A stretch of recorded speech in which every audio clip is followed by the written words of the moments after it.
One.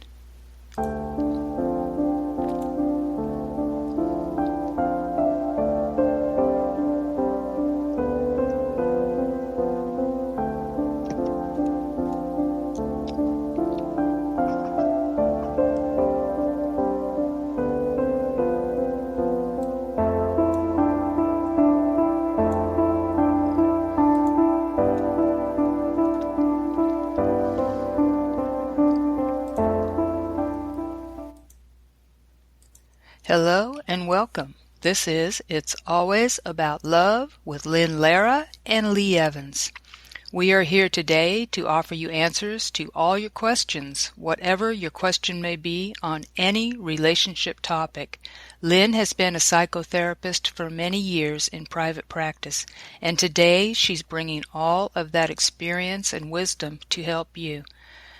We care. We're not here to judge. We are here to offer compassion and understanding. It's Lynn's sincere desire to help you and make what you learn today usable in your life right now.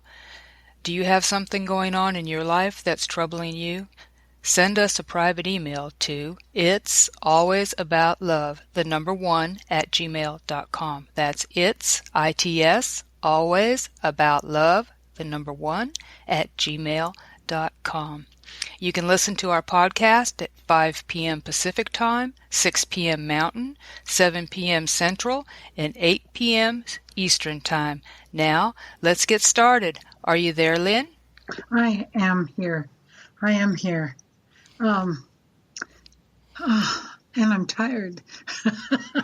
That's not a good way to start out. It's okay. I'm awake. I'm fine. There's nothing wrong. Let's see. I've got 2 letters. The first one, emails. The first one I'm calling STACY. And she has a nice note, Lee. She said, Lynn and Lee, I think your new program is great. The two of you seem so warm and caring. I like it best when you're laughing with each other. I'm looking forward to it every day now. Just wanted you to know that before I start out on my problem. Okay. Isn't that nice? Yes, that's very nice. Thank you, Stacy. We appreciate your appreciation. That is so sweet. We need to hear that too. So I'm touched, Stacy, and Lee is too. Aren't you, Lee? Yes, I am. Thank you, Stacy. Okay. Stacy says, I'm starting to feel like I've been taken for a ride. Before we got married every morning, my then not yet husband would cuddle up to me and tell me how much he loved me and how wonderful I was. Notice that. Now mostly the first thing he grabs when he wakes up is his phone and he leaves. He rarely engages in any conversation, and when I say to him, it's at least polite to ask about my day, or if I've had a nice evening, when I've seen friends or been to a doctor. He will now make a point of asking, how was your day? With a fake grin. Somehow making a point that he's asked about it, like I said he should be doing. If I ask him for input on anything at all, I get, I don't know, as a stock response. And if I suggest anything, I'm accused of being controlling. I've recently realized that he enjoys complaining about me to my friends. Ow, Stacy. This has become a pattern in his conversation in front of me when we see them, their friends. Recently, he met a friend of mine and her husband for the first time, and my husband spent most of the time rolling his eyes and complaining about this or that I do. I was mortified and spent my time trying to play it down. When I raise these issues with him, I get told I have no sense of humor or that he was just joking. He even once posted a video of me on Facebook snoring without my knowledge. And Stacy called him a name and ask me if I thought he was that. And I don't. I don't. Stacy wants to know who she's married to. Stacy, I want you to try to do something. Try it, because I have a hunch that you have a better job than your husband does. Is that true, Stace? Or something's going on that makes the two of you unequal, and you're better, that's in quotation marks, than he is. You're superior in some way. That's what I think might be going on, Stace. There's something going on between the two of you that is making him insecure and have a need to put you down. And oftentimes that is because the woman is making more than the man, or the wife has a better job than her husband does. Something. And I want you to think hard about what it is. But even if you never discover what it isn't going to matter, because I want you to do something. But the thing is that whatever is going on, because why then wasn't he acting that way before the two of you got married? Because the vows, I talked about the vows yesterday. Oh, Lee, did we get any requests for those vows? Did any come in? No, not yet. But I have my own request for the vows. No. You have to write your own. No, I'm just kidding. No, you don't.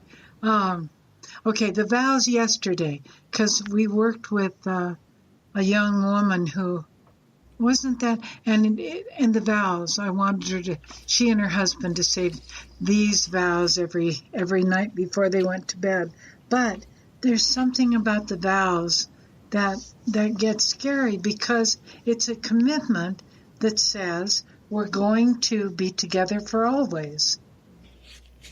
And that if someone hasn't let you know, and I'm talking about your husband, Stacy, if he hasn't let you know that he hated the fact that you made $1,000 more a month than he did, or that you had a more important position in the company that you work for than he does, or you have a better job, or something, Stacy. It wasn't an issue before you got married because you hadn't taken those vows, but something snaps after the I do's are said. The I do's, those are the vows. And then it's the man's way of putting the woman in a one-down position because he's scared. Does that make sense, Lee? Yes, it does. Okay. Lee understands it, Stacy, so you do too. So I want you to try this. Ignore all of his put-downs. Just don't respond to him, because he's getting something out of that. I want you to stop. Just ignore it and just go on like nothing happened. But a few hours later, I want you to casually mention something he is, or something he's done, or something you like about him, and say things like, "My life is so much better, honey, now that I have you." Isn't this wonderful? That I think it's just wonderful that we're together. Don't ask him to agree with you. You just say it. Pat him, kiss him on the cheek. Tell him how wonderful he is. I think you're just wonderful. Find things to like about him. Stacy, can you do that, do you think? Say yes, Stacy. It's important. And see if he doesn't quit putting you down. If it doesn't work, write back to us in a couple of weeks. But I think you're going to be real surprised. And if he's making less money than you are, I want you to make that money that he makes as extremely important. What you need to tell him is, we wouldn't be having the life that we have if it wasn't for the money that you bring in, babe. Those are the kinds of things you say. Don't overdo it, but just don't underdo it. Just let him know how much you love him, how much you need him. It's important, Stace, and it's going to change everything. You want to say anything, Lee? My question is, What if she can only think of a couple of things being three or four things? Can she just repeat those over and over, mix them up, or should it be something different? I think she can find, if she can't find things, then I'm not happy with her. Oh, okay. Because, I mean, yeah, of course she can think of different things. I want you to do different things. It's a good question, Lee, but if she can't think of a lot of things, then there's something wrong, Stacy, because you can think of 100 things that you like about him. Honey, I like the way your hair swivels over your forehead. Honey, you are so special to me. I am so glad you're the one I married. Stuff like that. We can say lots of things. Okay. But it was a good question, Lee. And it gave me a chance to tell Stacy then she's not doing her part. Well, I've had women tell me I can't think of anything good about that person. Oh, gosh. Well, then make something up. How's that, Lee? Make something up. Okay. Oh, how would it be, Lee, to be with someone that you couldn't think anything good about to say to them? Miserable. Yeah, it would be horrible. Horrible, yes. And not only that, but that person that you're with then knows, not you, Lee, that would never be you, but that person knows that their spouse, their boyfriend, their girlfriend, whatever, really doesn't hold them in any importance. That's a marriage or a relationship that's on the rocks and is seriously. Yeah. Okay. And men pretend like they can't think of anything, but that's another part of their feeling inferior.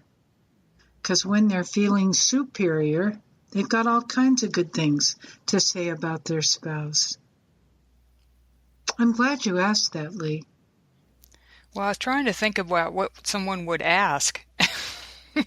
If one of our listeners could, ask us a question right now in regards to this. And that was one of them that I came up with. Really, I can't think of anything else because you answered the question that I would have asked. So, two. Okay. Well, and Stacy, write back to us. But give it a chance. Give it a chance. 3 weeks to a month doing this, and don't overdo it. Just casually. And watch and see what happens.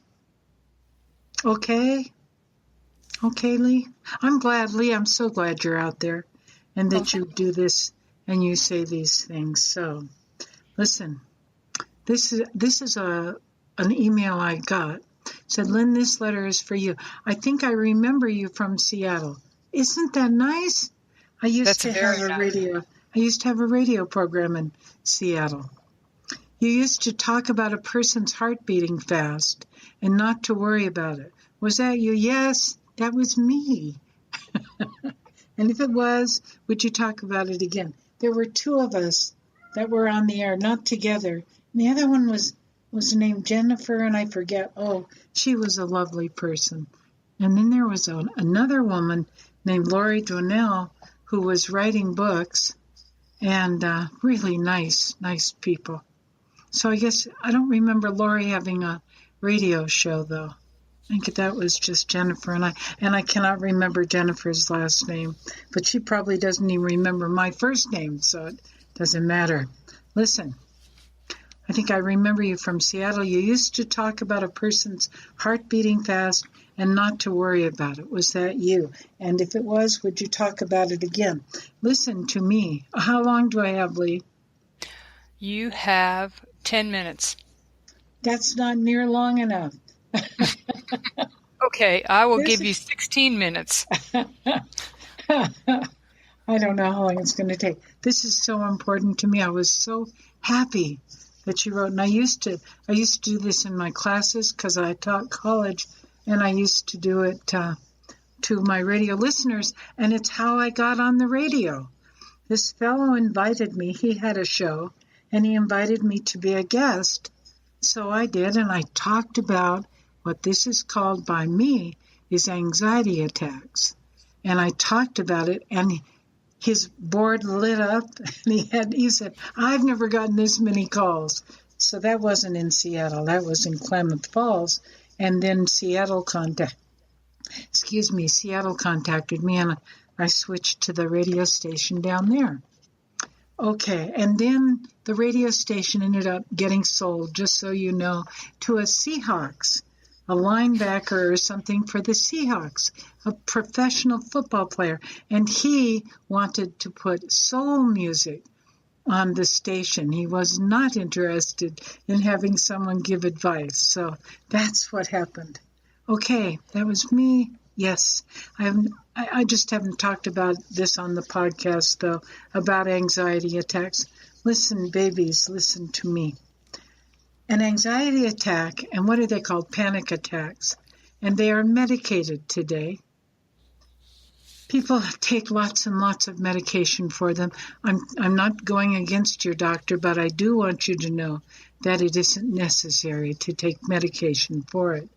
Nothing bad is going to happen to you, but it sure feels like it's bad and something bad is going to happen to you because of it. And the reason that I know all of this so well is because I had them as well, and I don't mind sharing that.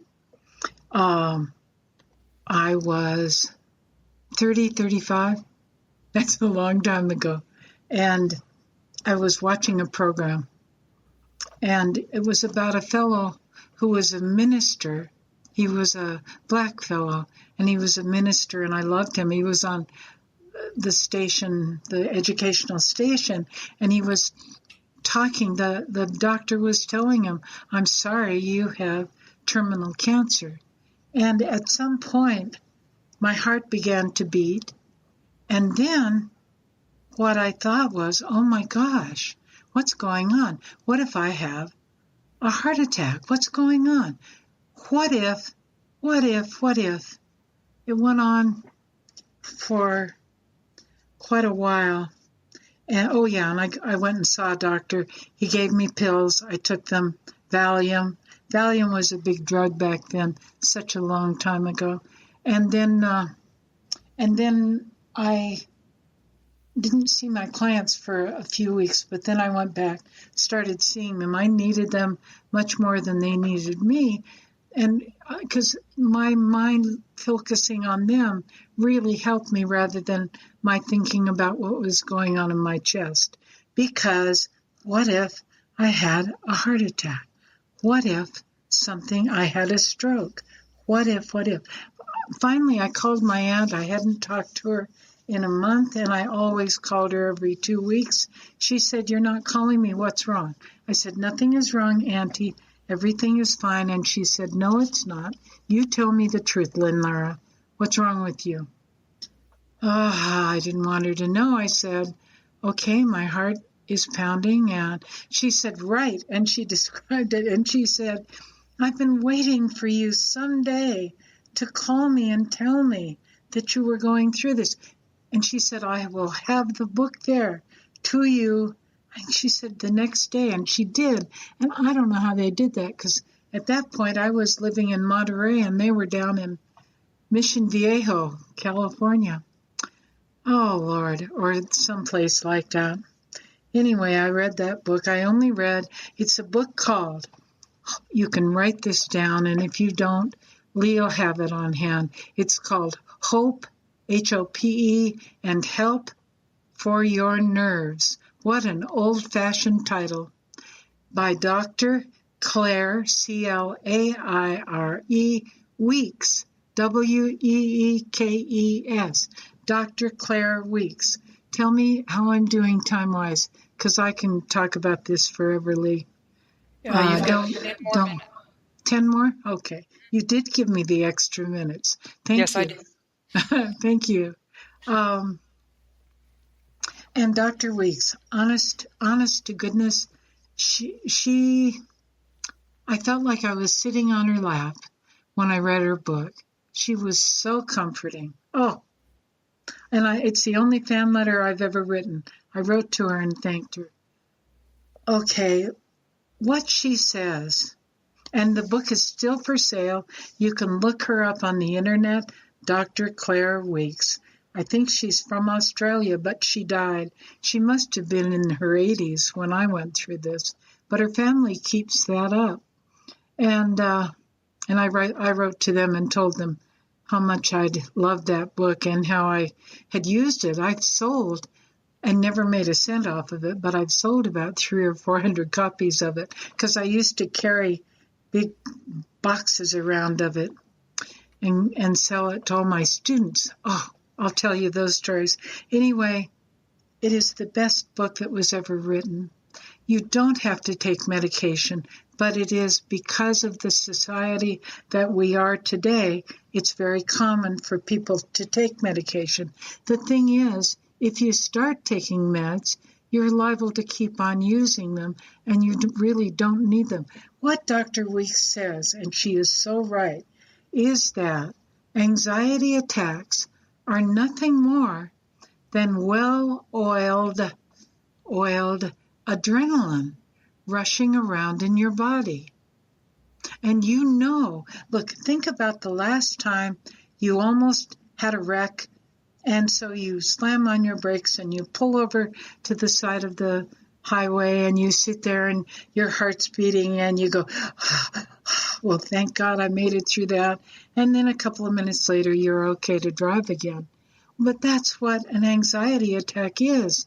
It's just that what we do is what Dr. Weeks called the what if syndrome. I don't think she called it a syndrome. What if we start saying, what if this happens? What if that happens? And the minute you start saying, what if, then that's when the adrenaline starts racing around in your body. My aunt told me that she had what was called agoraphobia, and she never left her house, their lovely house. And I always wondered why I had to go see her, but she never told me. But it was because she had agoraphobia. She couldn't leave because if she got outside, then she would start having a panic attack. And thank God, finally she discovered Dr. Weeks's books. And Dr. Weeks has written several books. You don't need to buy them. Just buy the first one. You don't need to read all of it. I still have never read the whole thing. I think I only read the first 30 to 60 pages. But I do want you to buy the book. You can find it online. You can also see it at a lot of the bookstores. I want to tell you some of the stories. I had a fellow, because I used to teach at Monterey Peninsula College, and Fort Ord back then was the major Army post, and I used to get men who were in the Army wanted to take extra classes, so they'd come and take my class and other people's classes. I had a general in one of my classes. He was the nicest man. I loved him. He was one of my favorite students. I had 3 favorite students. And I really liked him a lot. He came up after the class. I had brought a box full of these books of Dr. Weeks's in that night, and I'd done my talking. And he said, Lynn, I have a dresser full of pills, prescription pills that doctors have given me over the years, and I take them and I still have these what you're calling anxiety attacks. He said, this is the first time I've gotten help. He said, give me your book. And he bought it, and he went home, and he came back the next week, and he said, I've only had 3 or 4, Lynn. That's nothing compared to 10 every night. He said, I can live with 3 or 4. And I said, you don't have to. Just keep on going. Just keep on going with the book. Just remember that what you're doing is you're saying, what if this happens? And that's the key. So he came back the week after that, and he said, I'm well. That was nice. I'll probably save those other stories. They're not about the anxiety attacks. I think I had, I'm not going to say that. I'll tell you another time. Anyway, I think I've helped 200 or 300 people, maybe more, over the years who've had anxiety attacks. But the thing is, I have them. I had one time a woman said to the pilot, to the stewardess, you got to stop this plane. They were going to take off and she was having anxiety attack. She said, I've got to get off. I've got to go call Lynn. So they did. They took her off. I think an ambulance came and got her, but she didn't need it. She didn't need it. Isn't that sweet, you guys? I told you again, Dr. Claire, Claire, Weeks, Weekes, and the book is called Hope and Help for Your Nerves. There was a woman, how long do I have? You've got 4 minutes. 4 minutes. There was a woman who used to make a fortune on TV. She and her damn husband. And she was pretty and she was soft-spoken and she was so soothing and she made so much money just telling these people that they needed her. You don't need anybody. If you're on the meds, it's okay. Go ahead and stay on them, but then understand, keep on reading the book. At some point, you won't want to take them anymore. That's a promise. And you won't need to anyway. They will go away and, they're not going to hurt you. It's just well-oiled, like oil going around inside your body. Adrenaline, that's all it is. And you know what adrenaline is. When you play baseball or when you get up to perform in front of somebody, you feel adrenaline. But when you feel that adrenaline, it feels normal because you're saying, I have stage fright. I have, whatever fright. This is nothing more than that. And it's not going to kill you. I've never known anyone who's died of it. I'm done, Lee. I'm done. Oh, I was enjoying that. You were? That's Yes. good. You're such a sweetheart, Lee. I love you. You're so wonderful. Gosh, we have so much fun. We talk on the phone after this program is over, and I look forward to that. And sometimes we need to contact each other during the day. Lee, I just have so much respect for you. And give me that, I want that letter that you wrote to your daughter, Lee. I need it. Yes, it's on my to-do list. What'd you say? It's on my to-do list to find it. Yeah, well, it's been there for a long time now, Lee. I know.